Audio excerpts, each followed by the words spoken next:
Please join me in welcoming Elon Musk and ISS Program Manager Kirk Shireman to the stage.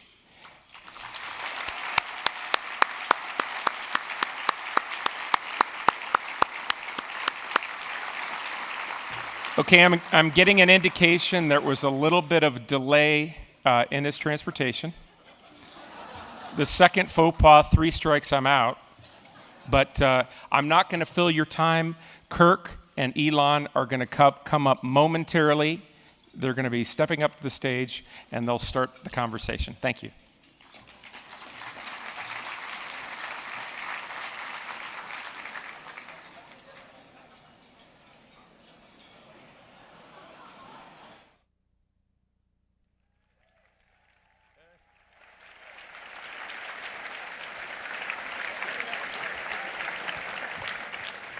Good afternoon. We thought we'd start off by making Greg very uncomfortable, so I hope we were successful. Where's Greg? He ran away. All right. So I hope we made you uncomfortable, Greg. Very good. So Elon, thanks so much for being here today. Elon commuted from the West Coast this morning, so we appreciate you taking the time and coming out here and talking with us. Absolutely. Thanks for having me. We've had a pretty good conference so far, at least in my opinion. Over 1,000 people signed up for the first time, so a significant increase, and lots of people interested in space and low Earth orbit and the International Space Station and work that's going on. So anyway, we're very excited about the work that's going on and excited to have you here today too. Great. Thanks for having me. So you were here a number of years ago, in 2015. It's not that long ago, I guess, 2 years ago, and had a discussion like this with Mike Suffredini. And a lot of things have happened since 2015 for SpaceX. So can you talk about how things have gone, how they've progressed, how you're feeling about how the industry and SpaceX in particular have progressed? Sure. Well, I think we are entering a new era of space exploration, which is extremely exciting. And it's not just SpaceX, but there's a number of other companies that have developed new approaches. NASA is taking new approaches to things, which is really exciting. In the way that the contracting has been done for space station resupply, I think is a great model that frankly should be adopted throughout government.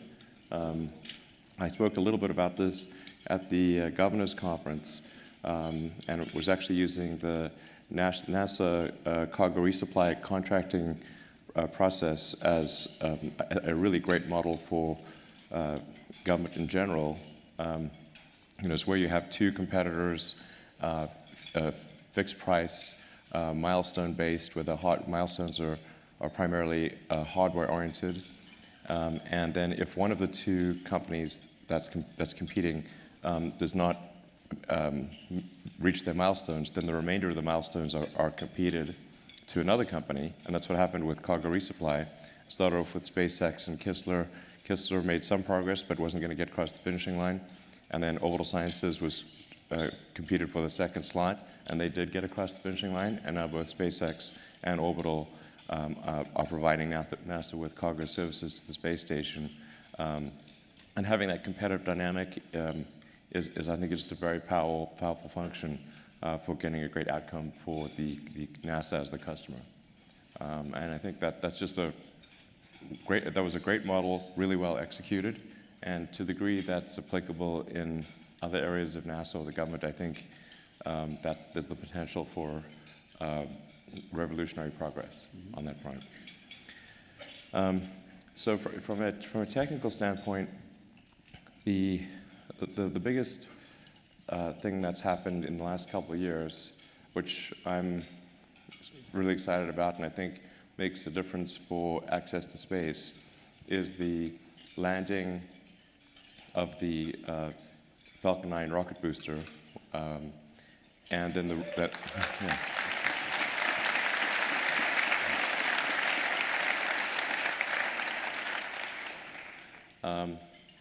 and if you ever get a chance to go out to the Cape or Vandenberg to see that, I'd really recommend it. It's really pretty fun. So, And there'll be a lot of those flights in the remainder of the year. We've got about a dozen flights still to go this year. And then after landing, reflying that same booster with minimal work to the booster. And we believe we can get to the point where, in the not too distant future, in fact, probably by next year, where the Falcon 9 booster can be reflown within 24 hours. So, yeah. And the key to that is that all you do is inspections, and no hardware is changed, not even the paint. So this is very important. So that's our aspiration for next year.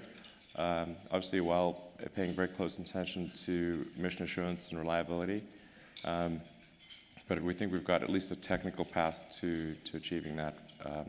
And then I think we're quite close to being able to recover the fairing. So there's a huge nose cone on the front of Falcon 9, which is a 5.2 meter diameter nose cone. You can fit basically a whole sort of city bus in there, and that fairing alone, with all of its systems and the acoustic damping and qualification, all that, and the separation system, that's about a $5 or $6 million piece of equipment. And the analogy I use with my team is like, guys, imagine we had, $6 million in a pallet of cash, and that was, $6 million falling through the sky, and would we try to catch it? I say we do. I say we give it a shot. Worst case, it ends up at the bottom of the ocean, but maybe we do catch it and then pay $6 million. Let me know when that pallet of cash is coming back. Yeah. 'Cause I'd like to give it a shot too. It might as well be a pallet of cash because it costs $6 million. So, but I think we got a decent shot of recovering the fairing by the end of the year, and possibly reflight by either late this year or early next.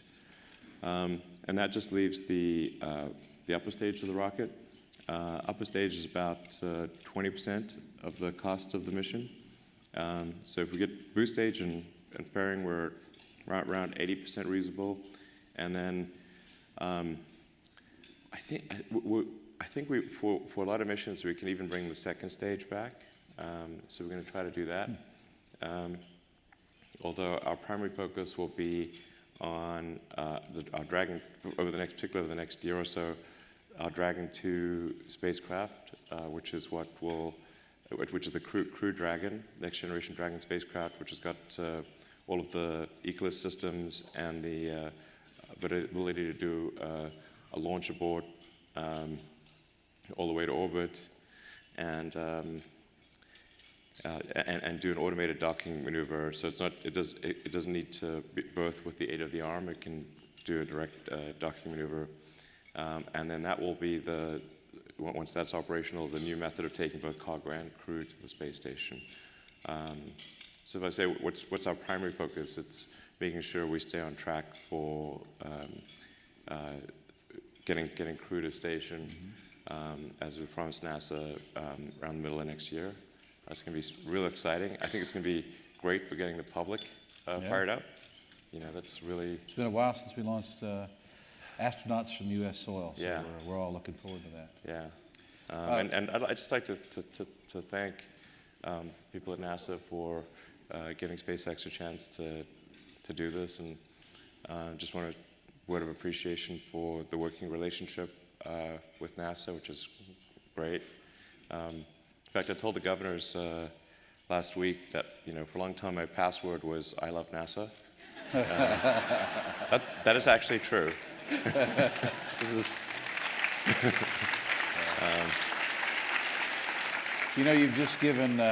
You've given all the hackers around the world to something to go work on. Hopefully, I don't have like some old email account somewhere still with that. Yep. It's like, I better change this. People are going to cotton on. Very good. So how you talked a little bit about Commercial Crew. How is that going? I know it's flying humans, there's more systems involved. Of course, the risk is higher. Yeah. How is that progressing? It's been way more difficult than cargo for sure. Yeah, I mean, as soon as sort of people enter the picture, it's really a giant step up in making sure things go right, and for sure the oversight from NASA is much tougher. It was not that it wasn't tough with cargo, but it's really intense for crew. So coming from the right motivations, yeah, it's it can be a bit tough on my guys. The women men of SpaceX, but I know where it's coming from. It's the right motivation, and there'll be some debates, going into next year about some of the technical details, and is this right or that right? But I think we really want to do everything humanly possible to make sure it goes well, and triple check everything, and overall I think it's going really well. There's getting like these little small technical bones of contention, which but we're working through those. We're engineers. We live for that. Exactly. We live for that. Yeah, and some of these things are really like esoteric. I mean, unless somebody's really in the weeds on rocket and spacecraft design, it will just sound like you're talking Greek, but ancient Greek, But yeah, but there's, I think it's good to have these debates, and overall, I'm confident that it's going to be a system that NASA feels good about, and SpaceX feels good about, and we look forward to continuing the partnership into next year and doing a great job for NASA. Excellent, thank you. And of course, we're looking forward to it. We're excited about it, and as you mentioned, NASA's working hard with you. Yep. On oh that. yeah. And yeah, and we're also all down in the weeds on those technical details. Yeah. I'm sure you know. Yep.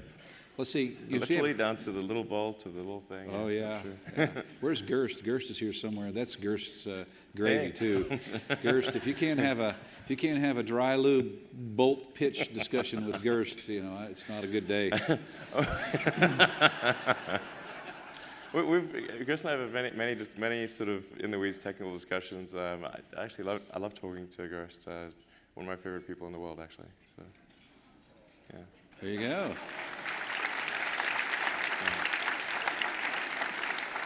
Mine too, but he's my boss, so I have to say that. Let's see. So we talked a little bit about commercial crew.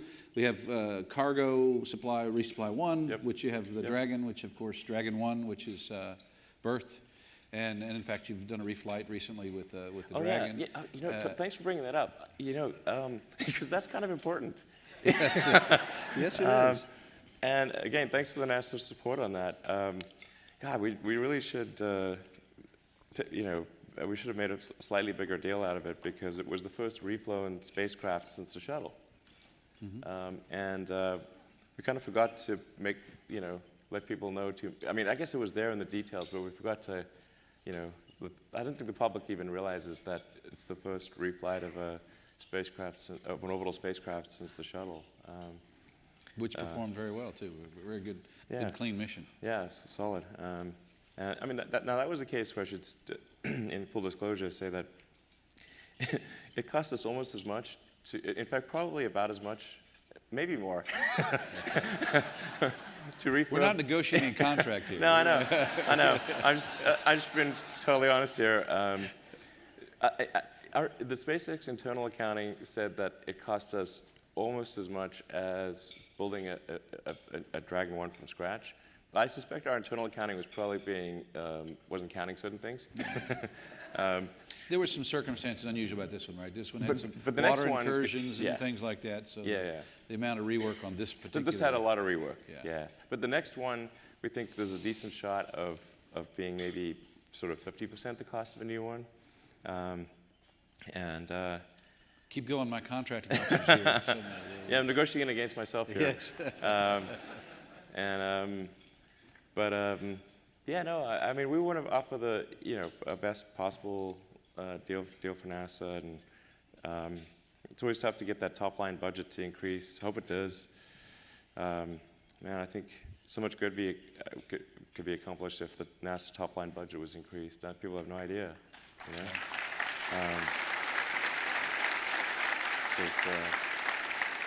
So talk a little bit, so we talk about CRS-1 and berthing in CRS-2. Yeah. Are we talking about commercial crew?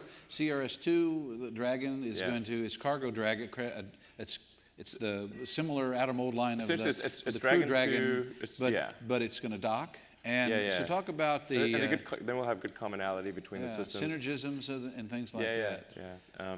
So the only thing Cargo Dragon won't have is the launch escape system.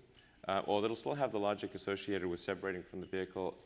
So I think most likely even Cargo Dragon 2 will be able to survive booster anomaly.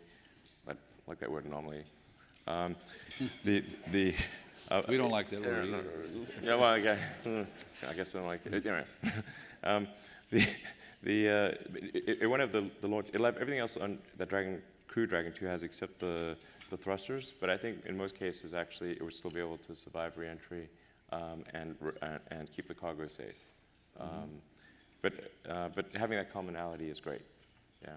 Yeah, I mean, going forward, it seems like docking itself, and if even beyond testing of systems evolutions and things, it might be beneficial to test on the cargo version versus totally. the crew. Absolutely. And I know you've already done some things on CRS-1 to prepare for CRS-2, and testing some TPS repair capability and things like that. So. Exactly. Actually, I really just like to express some appreciation for the whole CRS team, because they've really allowed us to update the rocket and add crazy things like landing legs, and been really fair, I think, in allowing us to iterate with the booster for the CRS contract, and then as you're pointing out, Dragon 2 being used for both cargo and crew allows us to iterate with just a little more risk on the cargo version, and prove it out for this crew on board. Yeah, it's really helpful. Excellent. So let's talk about. I know we got a few more minutes here, and then we'll open it up to questions. But the theme here is for the conference is innovation. And of course, we talked already about some innovations in the launch business, but what do you think needs to be, where are the areas or the thrusts for innovation that we really need, both, not excluding the launch, but also looking at low Earth orbit, what's in low Earth orbit, where do you think we as a space industry need to go and look for our innovation? Yeah.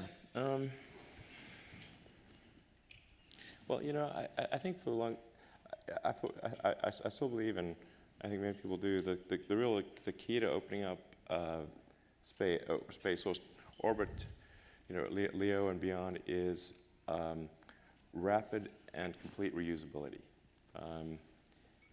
or near complete reusability, like we have with aircraft, or cars, or almost any form of transport. It's super hard with space because this. We live on a planet with pretty high gravity, so this would be pretty easy if we were on Mars or something like that. But Earth's gravity is really pretty high, and we've got a thick atmosphere, and so reusability is tough, and you're going through, you've got operating a vacuum, hypersonic, supersonic, transonic, subsonic. That's just a lot of regimes for any sort of flying object to go through. But reusability, I think, is absolutely fundamental to a breakthrough in access to orbit and beyond, LEO and beyond. Anything that can be done in that direction, I think is good. Certainly change the economics of transportation to low Earth orbit, right? If you Really can- fundamental. You get quick reusability, the economic equation, it becomes easier to get to low Earth orbit and do more things. Yeah, yeah. I mean, it's kind of like, just any mode of transport. Like it's like, and before there was Union Pacific going across the U.S. to California, and there's like hardly any people in California. People thought building the Union Pacific was just crazy because you got like nobody there. So why are we building a railroad to nowhere? Now, California is the most populous state in the country. Some people stopped in Texas along the way. Just Yeah, few of us did. yeah. I love Not in the summer, by the way. I love Let's not in the Texas. summer. We do a huge part of our R&D in Texas, in Central Texas. A lot of people don't know about that. Near Waco, we did. So Central Texas, we do. You did Bosa Chica down in the south there. That's right. Yeah, exactly. So we got a lot of activity throughout Texas. We're building, a third launch site in South Texas near Brownsville. I think that'll give us good, contingency capability if there's say a hurricane coming through the Cape, and we still need to get to the station. We could, launch out of South Texas, and that'll ensure continuity of service. I spent a lot of time in Texas. Yeah, it's great. Excellent. All right. Traffic's not as bad as in Southern California. Oh man, so that's the biggest issue with Southern California: traffic hell. I mean, it's just like which level of hell are you in? So it's like, if you're in hell. Yeah, Washington's trying to catch up. But I mean, this is.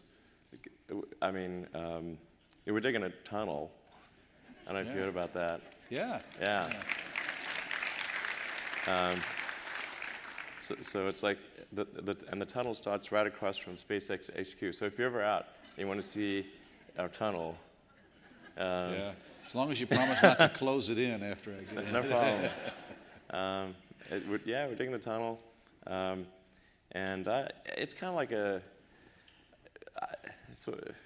don't know. It's sort of. It's like actually, oddly enough, it's like a little low stress activity because like everyone expects it to fail, I mean the sort of grown-worthy joke that I make about tunnels is that they have low expectations. There's nowhere to go but down. Yes. I could keep going.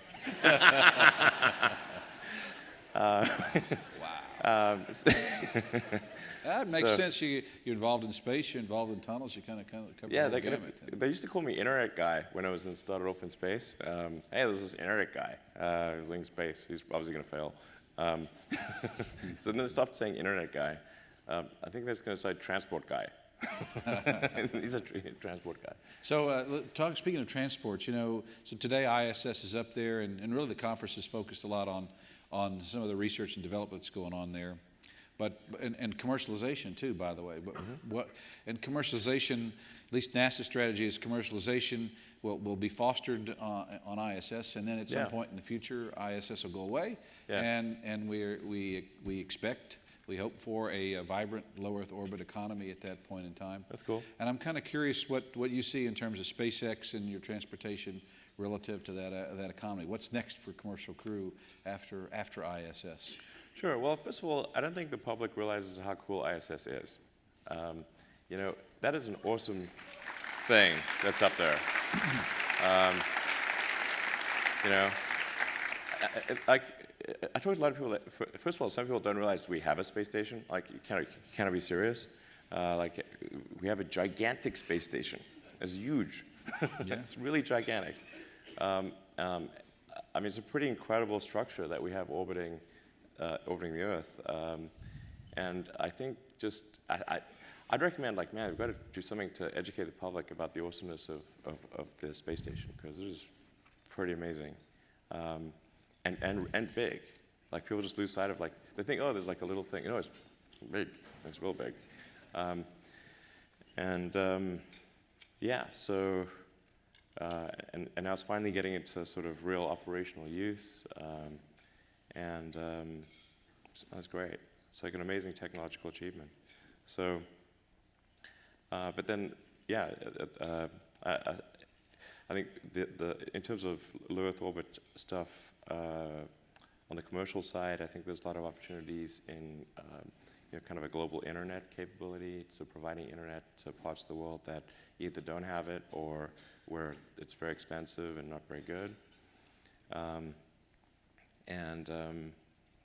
like the space is really good for providing internet connectivity for sparsely populated or low populated regions. So it's not really a threat to telcos. It's actually going to make telcos' lives easier because there are a lot of customers that are very hard to serve where, like, digging a fiber cable for 2 miles, they'll never pay off the investment to get to one house type of thing. Mm-hmm. But from space, you can really serve those customers at economically sensible rates. There's Earth observation, getting better understanding of crops and climate and natural any natural disaster information, but I think if we want to get the public real fired up, I think we gotta have a base on the moon,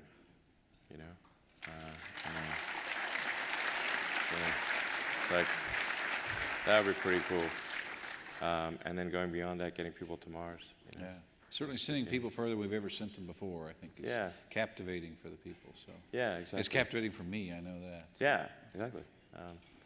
Just having some permanent presence on another heavenly body, which would be the kind of the moon base, and then and then getting people to Mars and beyond.